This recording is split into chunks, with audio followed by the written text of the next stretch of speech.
Welcome back.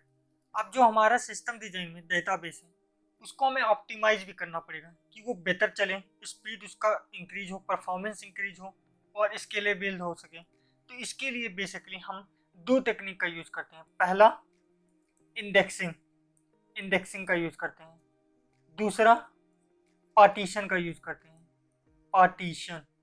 तो ये दोनों होते क्या हैं? डाटाबेस में इंडेक्सिंग क्या होता है और डेटाबेस में पार्टीशन क्या होता है, उसके अलावा नेचर ऑफ पार्टीशन क्या होता है, वो सारे चीज़ों के बारे में आज इस वीडियो में देखेंगे। तो समझ लीजिए आपके पास एक डेटाबेस है, ठीक है, जिसमें ढेर सारे डेटा रखे हुए हैं ऐसे। इसमें यहाँ पर नेम है एक कॉलम में, फिर एज है, फिर सैलरी दिया हुआ है किसी का, ठीक है। अब मान लीजिए मुझे इस डेटाबेस में से उन सारे लोगों का डेटा चाहिए जिनका नाम अजय है। अजय है तो मैं कैसे लिखूंगा? Select everything from this data, employ data from employ where name is Ajay. अब सोचिए डेटाबेस अजय को कैसे ढूंढेगा इस पूरे डेटाबेस में से? डेटाबेस मैनेजमेंट सिस्टम इस डेटाबेस में से अजय नाम के सारे लोगों को कैसे निकालेगा? एक टेक्निक ये है कि वो पहला रो देखेगा अजय नाम है या नहीं है, फिर दूसरा देखेगा, फिर तीसरा देखेगा, फिर चौथा देखेगा, फिर पांचवा देखेगा। आप सोचिए अगर इसमें मिलियंस ऑफ यूजर हैं तो वो मिलियंस ऑफ टाइम इटरेट करेगा, यानी कि यहाँ पर जो टाइम कॉम्प्लेक्सिटी होगा वो लगभग n होगा। जितने ज़्यादा यूजर या जितना ज़्यादा रो उतना ही बार उसको करना पड़ेगा। तो ये एक तरीके का लीनियर सर्च हो गया, लीनियर सर्च हो गया। और लीनियर सर्च यहाँ पर बहुत ही ज़्यादा टाइम कंज्यूमिंग होगा। तो इसको हमें रोकने के लिए हम क्या करते हैं, यहाँ पर इंडेक्सिंग अप्लाई कर देते हैं। जब भी हम इंडेक्सिंग अप्लाई करेंगे तो वही सर्च जो होगा लीनियर की जगह बाइनरी में होगा। और आपको पता है बाइनरी सर्च जो होता है वो लॉग एन में होता है। तो लॉग एन तो बहुत ही ज़्यादा छोटा होता है एन से। तो इंडेक्सिंग कैसे काम करता है इसे देखिए। हम क्या करते हैं, जो सेम हमारे पास डेटाबेस है, ठीक है, ये हमारे पास डेटाबेस है, यहाँ लिखा है नेम, यहाँ एज, यहाँ सैलरी। हम ये नेम वाला कॉलम या जिस कॉलम के थ्रू हमें सर्च करना है, नेम से, सैलरी से, एज से, जिस कॉलम का यूज हम सबसे ज़्यादा करेंगे उस कॉलम का एक और बना लेंगे टेबल, इंडेक्स टेबल, जिसमें नेम लिख देंगे और इंडेक्स लिख देंगे। अब यहाँ पर हम क्या करेंगे, इस सारे चीज़ को सॉर्ट कर लेंगे। और जब कोई चीज़ सॉर्ट हो जाती है तो वहाँ पर हम क्या अप्लाई कर सकते हैं, बाइनरी सर्च अप्लाई कर सकते हैं, बाइनरी सर्च। और binary search log n time में हो जाता है। तो इंडेक्सिंग की हेल्प से हम किसी भी टेबल में क्वेरी जो अगर करना होगा कुछ सर्च करने के लिए तो उसको एन की जगह लॉग एन टाइम में हम कर सकते हैं। और ये इसी को इंडेक्सिंग कहते हैं। इंडेक्सिंग की हेल्प से हम चीज़ों को सॉर्ट कर सकते हैं। सॉर्ट करने के कारण हम लीनियर सर्च की जगह बाइनरी सर्च का यूज कर सकते हैं। बाइनरी सर्च का यूज करेंगे तो टाइम कॉम्प्लेक्सिटी कम होगा और फास्टर सर्च होगा। लेकिन क्या हम लीनियर सर्च हर जगह यूज कर सकते हैं? नहीं। क्यों नहीं यूज कर सकते? आप सोचिए अगर यहाँ पर नेम दिया ढेर सारे, ठीक है, उसी के हिसाब से हमने सॉर्ट करके ये पूरा एक नया टेबल बना दिया। अब मान लीजिए हमने कोई नया नेम इसमें ऐड कर दिया तो ये तो सॉर्ट फिर से करना पड़ेगा ना, फिर से यहाँ पर ढूंढ के ले जाके उस नेम को फिर से रखना पड़ेगा। या फिर कोई नेम डिलीट कर दिया तो फिर से इसको फिर से सॉर्ट करना पड़ेगा, बार बार सॉर्ट करना पड़ेगा। तो इसीलिए इंडेक्सिंग सिर्फ उसी टेबल पे यूज कीजिए या उसी जगह यूज करिए जहाँ पर राइट इंटेंसिव सॉफ्टवेयर ना हो, जहाँ पर बार बार लिखना ना पड़े, बार बार चेंज ना करना पड़े, बल्कि एक बार लिखने के बाद बार बार बस क्वेरी करना पड़े।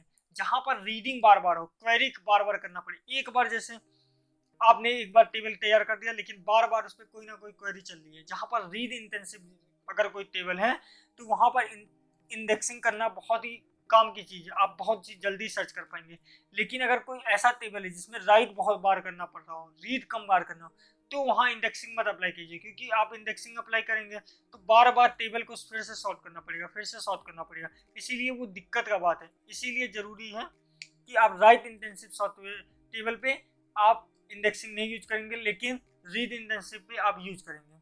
ये तो एक चीज़ हो गई। लेकिन डाटाबेस में एक और प्रॉब्लम आती है, वो क्या है? मान लीजिए आपके पास एक डेटा है, ये मिलियंस ऑफ लोगों का डेटा है, मिलियंस ऑफ लोगों का डेटा है, लेकिन हाँ, अब इस डेटा को किसी न किसी मशीन पे तो आप रखेंगे डेटाबेस में, किसी मशीन पे, लेकिन हर मशीन की एक कैपेसिटी होती है। मान लीजिए ये डेटा 3 मिलियन लोगों का है।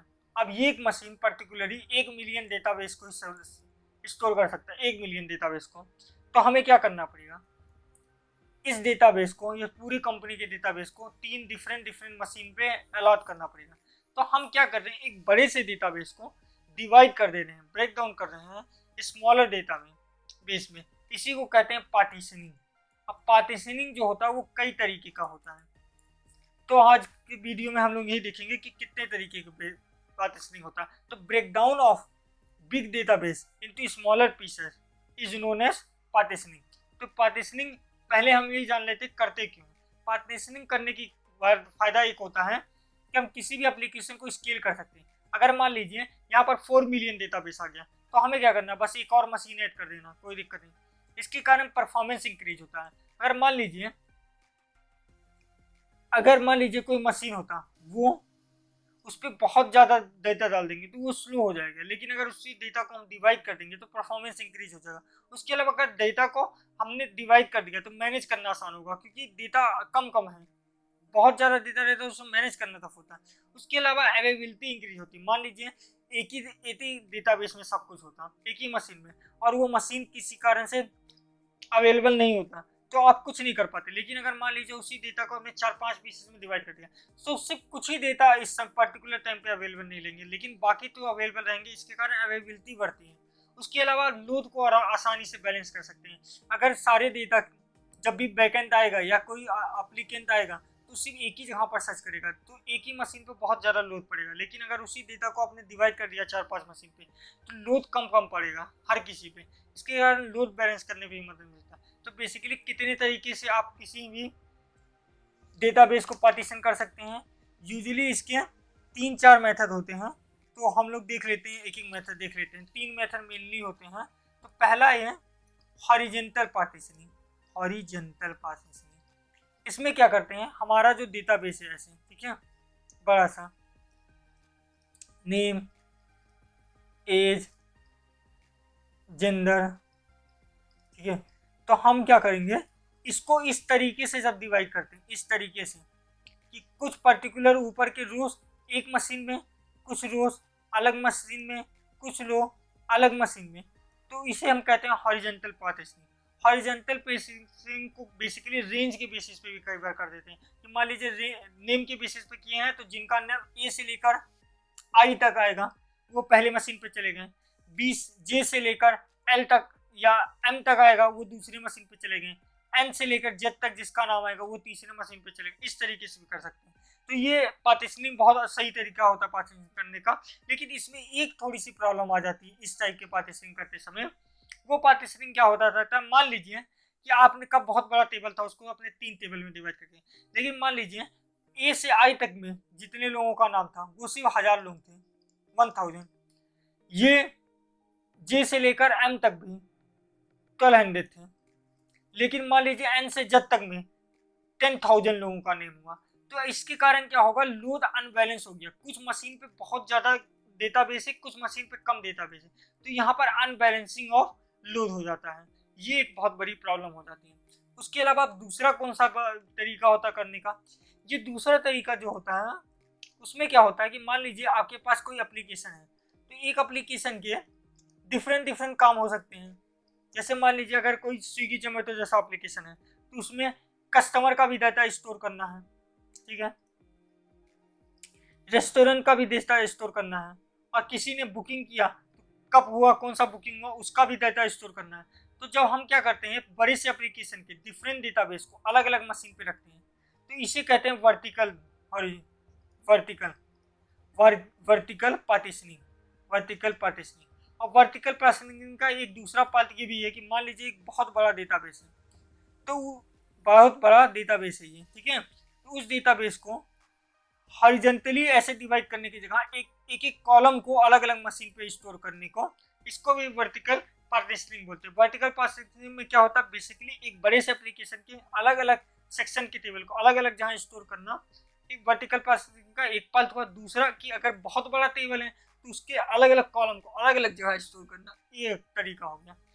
वर्टिकल पार्टीशनिंग में दिक्कत क्या होता है, कई बार क्या होता है, मान लीजिए कि जैसे यही टेबल है, तो कौन से कस्टमर को कौन सा रेस्टोरेंट दिखाएंगे ये डिसाइड होगा उस कस्टमर की लोकेशन और इसकी लोकेशन के कारण। तो यहाँ पर क्या होगा, इन दोनों टेबल का आपको जॉइन ऑपरेशन करना पड़ेगा, जॉइन ऑपरेशन करना पड़ेगा, ठीक है। और जॉइन ऑपरेशन हमेशा स्लो होता है, स्लो होता है, जिसके कारण वर्टिकल ऑपरेशन में अगर कहीं पर दो टेबल के बीच में रिलेशनशिप निकालना है, और उसी तरह से अगर यहाँ पर सारे कॉलम को अलग अलग मशीन पे रखेंगे और किसी दो कॉलम के बीच में रिलेशनशिप निकालना है, तो आपको जॉइन ऑपरेशन करना पड़ेगा, और जॉइन ऑपरेशन के कारण वो डाटाबेस स्लो हो जाएगा। एक दिक्कत ये है। दूसरी दिक्कत ये है कि मान लीजिए कस्टमर, रेस्टोरेंट और बुकिंग का मैंने अलग अलग टेबल बना दिया अलग अलग मशीन पे, ठीक है।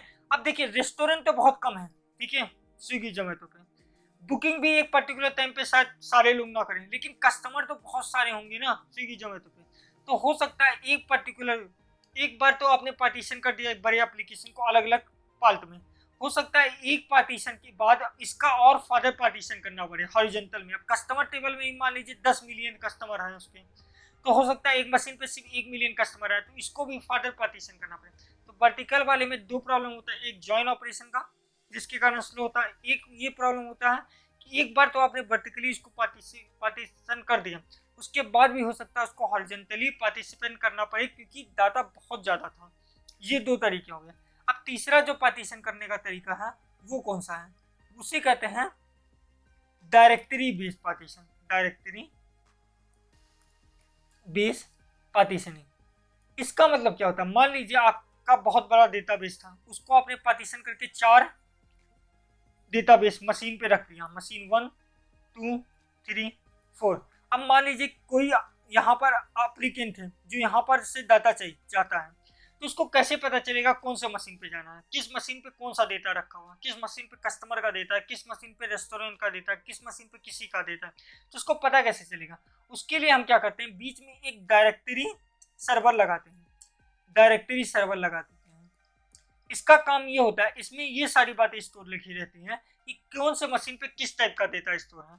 तो इसके कारण जब भी कोई रिक्वेस्ट आएगी वो यहाँ पर जाएगी, यहाँ से डिसाइड होगा कि कौन से मशीन पे इसको जाना है, मशीन 1 पे जाना है, मशीन 2 पे जाना है, मशीन 3 पे जाना है।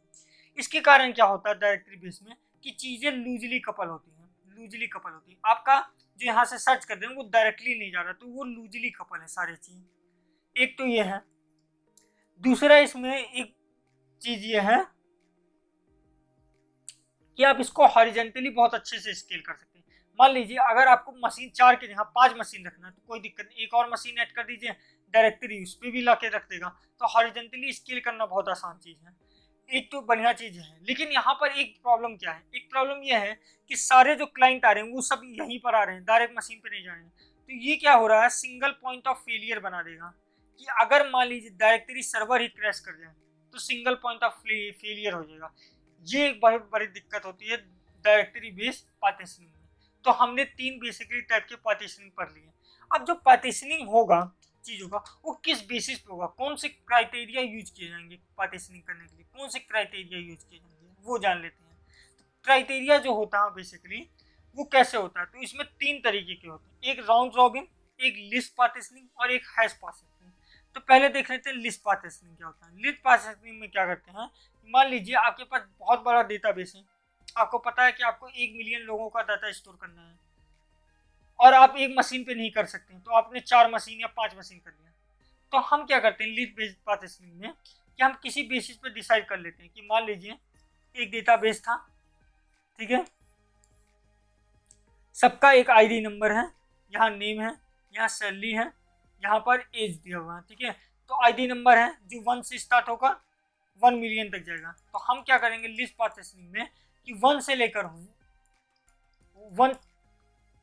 1000 के नहीं 2000 के तक का पहले पे स्टार्ट होगा, 2001 के से लेकर 4000 के तक इसमें स्टार्ट होगा। जो हम इस तरीके से डिवाइड करके स्टोर करते हैं कि यहाँ तक का डाटा यहाँ स्टोर होगा, यहाँ तक का डाटा इधर स्टोर करेंगे, तो हम कहते हैं उसको लिस्ट क्राइटेरिया के बेस पे हमने डिवाइड किया है।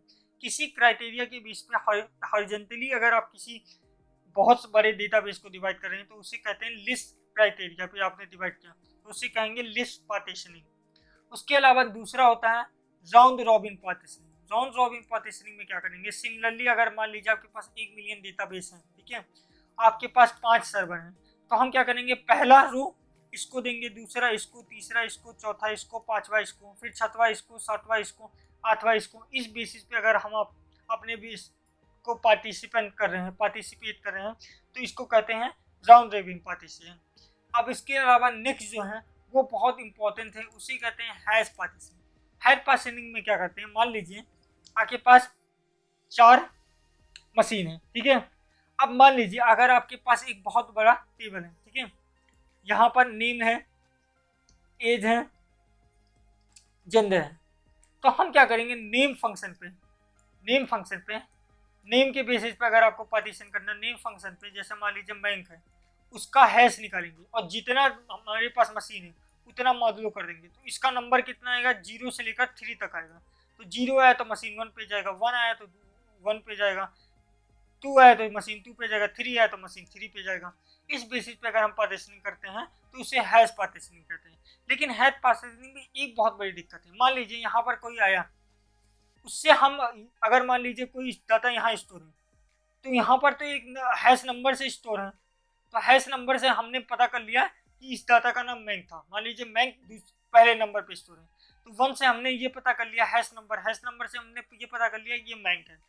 लेकिन मान लीजिए अगर हमारा डेटाबेस और बड़ा हो जाए और हमने 4 की जगह 5 मशीन रख दिया, तो अब हम क्या करेंगे, जहां पर हम यहाँ पर n = 4 लिखते थे, वहां n = 5 लिखेंगे, तो हमारा तो पूरा हैश फंक्शन ही गड़बड़ हो जाएगा, क्योंकि अब तो वैल्यू 0 से 5 आने लगी, 4 तक आने लगेगी, पूरा हैश फंक्शन ही गड़बड़ हो जाएगा।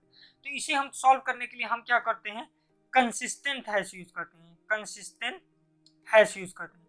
अब बेसिकली कंसिस्टेंट हैश क्या होता है, कंसिस्टेंट हैश में हम बेसिकली क्या करते हैं कि मान लीजिए हम एक टेबल सर्कल लेते हैं, ठीक है, और इसे मान लीजिए हम लोगों ने 180 पार्ट में डिवाइड कर दिया, 180 पार्ट में डिवाइड कर दिया ऐसे, ठीक है, 180 पार्ट में डिवाइड कर दिया। अब अगर मान लीजिए मेरे पास 4 मशीन है, तो किसी एक मशीन को यहाँ रख दिए, किसी को यहाँ रख दिए, किसी को यहाँ रख दिए, किसी को यहाँ रख दिए। अब हम क्या करेंगे कि जो हमारा हैश आएगा, नेम से हैश आया, जैसे मैंग से मेरा हैश आया, उसको हम क्या करेंगे, नंबर ऑफ मशीन की जगह कितने पार्ट में इसको डिवाइड किया, 180 से करेंगे। अब मान लीजिए अगर वैल्यू यहाँ 0 है और ये वाला मान लीजिए 90 पे रखा हुआ, ये 180 पे रखा हुआ, ये 270 पे रखा हुआ, तो अगर इस हैश की वैल्यू 0 से लेकर 90 के बीच में आई, ठीक है, तो इस मशीन पे सारी वैल्यू जाएगी। 90 से लेकर 180 तक आई तो इस मशीन पे जाएगा, 180 से लेकर 270 तक आया तो इस मशीन पे सारा वैल्यू जाएगा, और 270 से लेकर अगर यहाँ पर 360 के बीच में आया तो यहाँ पर इस मशीन पे जाएगा। सॉरी, अगर मैं यहाँ पर 360 लूंगा तब ये होगा, 360 लूंगा तब ये होगा कि 0 से 90 तक आया तो इस मशीन पे जाएगा। इस तरीके से करेंगे, ठीक है। यहाँ पर हम क्या करेंगे, जितने पार्ट में हमने डिवाइड किया उतने से मॉड्यूल कर लेंगे और इस हिसाब से करेंगे। अब देखिए अब क्या होगा कि मान लीजिए अगर एक और मशीन आ गया, एक मशीन और ऐड हो गया, ठीक है, केस 1 हम मान लेते हैं, एक मशीन और ऐड हो गया और वो यहाँ ऐड होगा। वो हमने कहाँ ऐड किया, ये 90 पे ऐड किए थे या मान लीजिए 50 तक ऐड किए।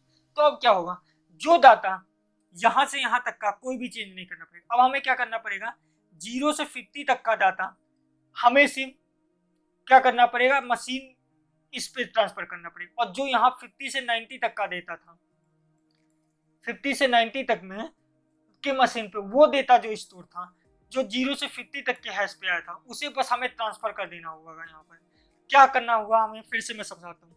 एक मशीन मैंने लाके 50 पे रख दिया, ठीक है, तो जो यहाँ पर सारे थे 90 से 180 तक का, वो तो इसी मशीन पे रहेंगे, वो चेंज नहीं होंगे। 180 से लेकर 270 तक का वो यहीं रहेंगे, नहीं चेंज होगा। 270 से लेकर 360 तक का वो चेंज नहीं होगा। सारे चेंजेस कहाँ से होंगे, 0 से 90 तक में। अब 0 से 90 तक में का जो हैश आया था, वो सारी वैल्यू कहाँ स्टोर हुई थी, इस मशीन पे। लेकिन इस मशीन पे हम क्या देखेंगे कि वो सारी वैल्यू जिसका हैश वैल्यू 0 से 50 तक आया था, वो हम इस पे ट्रांसफर कर देंगे, बाकी सारी चेंजेस करना ही नहीं पड़ा। तो आई होप आपको समझ में आ गया। एक मशीन अगर ऐड कर दिया तो कोई दिक्कत आएगा ही नहीं है कंसिस्टेंट हैश में। आई होप आपको सारे टॉपिक समझ में आ गया होगा कि हमने यहाँ से शुरू किया कि डाटा ऑप्टिमाइजेशन के लिए 2 चीज़ यूज करते हैं, इंडेक्सिंग एंड पार्टीशनिंग। इंडेक्सिंग इसीलिए यूज करते हैं क्योंकि डाटा सर्च करने के लिए हमें लीनियर यूज करना पड़ता है, लीनियर बहुत ज़्यादा टाइम कंज्यूमिंग होगा, इसीलिए हम बाइनरी करते हैं क्योंकि बाइनरी log n में होता है, लेकिन log n को करने के लिए आपका डाटा सॉर्ट होना चाहिए। तो हम क्या करते हैं कि एक टेबल जो होता है उसका जिस टेबल पे सबसे ज़्यादा, जिस कॉलम पे सबसे ज़्यादा क्वेरी होता है उस कॉलम का एक इंडेक्सिंग के साथ रख देते हैं और उसको सॉर्ट कर देते हैं, जिसके कारण अगर सॉर्टिंग रहेगी तो हम यहाँ से सॉर्टिंग से हम कोई भी चीज़ पता कर सकते हैं log n टाइम पे, और जैसे ही log n टाइम पे पता चले उसके पॉइंटर से हम डायरेक्टली वहाँ पर जा सकते हैं और तुरंत क्वेरी दे देंगे। तो log n काम में काम हो गया, इस काम को करते हैं। दूसरा ऑप्टिमाइजेशन के लिए हम क्या करते हैं, पार्टीशनिंग करते हैं, एक बहुत बड़े डेटाबेस को स्मॉलर डेटाबेस में डिवाइड कर देते हैं। इसको करने के कई तरीके होते हैं। पहला हॉरिजेंटली, हम हॉरिजेंटली डिवाइड कर देते हैं। इसमें प्रॉब्लम क्या आ जाती है, रेंज बेस्ड प्रॉब्लम आ जाती है कि किसी में कई बार ज़्यादा आपने डाटा डाल दिया, किसी में कम डाटा आपने डाल दिया। फिर हम वर्टिकली पार्टीशनिंग करते हैं जहाँ पर कॉलम बेस हम पार्टीशनिंग कर देते हैं, जिसके कारण जॉइन क्वेरी यहाँ पर आ जाता है। जॉइन क्वेरी स्लो होता है अगर रिलेशनशिप निकालना हो। उसके बाद हमने देखा डायरेक्टरी बेस्ड पार्टीशनिंग, यहाँ पर हम एक डायरेक्टरी सर्वर लगा देते हैं जो ये डिसाइड करता है कि कौन सा मशीन में कौन सा डिटेल रखा हुआ है कि आप आसानी से जा सके। लेकिन यहाँ पर एक दिक्कत आती है सिंगल पॉइंट ऑफ फेलियर की। फिर हमने देखा कि किस क्राइटेरिया के बेस पे हम पार्टीशनिंग करेंगे। पहला देखा लिस्ट बेस पे कि हम मान लीजिए 1 मिलियन डाटा है तो पहले 200,000 डाटा एक मशीन पे जाएगा, फिर 200,000 से लेकर 400,000 डाटा अगली मशीन पे जाएगा। इस बेसिस पे अगर हमने किया तो उसे कर दिए। फिर हमने देखा राउंड रॉबिन, जिसमें पहले डिसाइड किया कि पहला रो पहले मशीन पे जाएगा, दूसरा दूसरे, तीसरा रो तीसरे, चौथे, इस टाइप से। उसके बाद हम लोगों ने हैशिंग देखा, हैशिंग करके देख लिया कि जिस कॉलम का हमें के बेसिस पे करना है उसका हैश करके उसको मॉड्यूलो कर देंगे नंबर ऑफ मशीन से, उसके बेसिस पर। लेकिन इसमें दिक्कत तब आ जाएगी जब अगर किसी एक भी एक्स्ट्रा मशीन ऐड करेंगे या रिमूव करेंगे। तो हम फिर कंसिस्टेंट हैशिंग करते हैं। कंसिस्टेंट हैशिंग में क्या करते हैं कि मॉड्यूलो लगाने की जगह, मॉड्यूलो नंबर ऑफ मशीन पे लगाने की जगह हम एक सर्कल को कितने पार्ट में डिवाइड किए हैं उसके बेसिस पे लगाते हैं। तो ये प्रॉब्लम भी सोल्व हो जाती है। आई होप आपको सारे डाउट क्लियर हो गए होंगे इस चैप्टर से रिलेटेड, डाटा ऑप्टिमाइजेशन से रिलेटेड। मिलेंगे नेक्स्ट वीडियो में, तब तक के लिए गुड बाय।